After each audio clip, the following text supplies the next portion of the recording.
Operation rail સુરક્ષા વાપી આરપીએફની સરાહનીય કામગીરી તારીખ 16/4/2026 રેલવે સંપત્તિની સુરક્ષા માટે ચલાવવામાં આવી રહેલા ઓપરેશન રેલ સુરક્ષા અંતર્ગત વાપી આરપીએફે સિગ્નલ કેબલ ચોરીના 3 કેસનો પર્દાફાશ કરી 3 આરોપીઓની ધરપકડ કરી છે। તારીખ 14/4/2026ના રોજ વાપી કરમવેલી અને વાપી ઉદવાડા સેક્શનમાં ટ્રેક ફેલ થતા તપાસમાં કેબલ ચોરી સામે આવી હતી।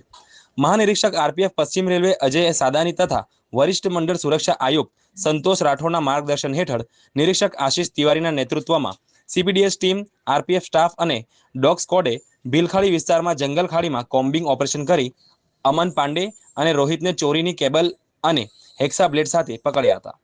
તારીખ 15/4/26ના રોજ રાત્રે વાપી ઉદવાડા વચ્ચે ફરીથી કેબલ કાપવાની ઘટના બની। આરપીએફ ટીમે તાત્કાલિક કાર્યવાહી કરી વાપીના ગુનેગાર ઉમેશ સાહાનીને કેબલ સાથે રંગે હાથ ઝડપ્યો। આ ઘટનામાં રેલવેને અંદાજે 1,44,500નું નુકસાન થયું હતું।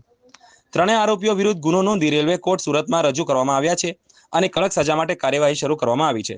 સિગ્નલ વિભાગે ત્વરિત સમારકામ કરી રેલ વ્યવહાર પૂર્વવત કર્યો હતો।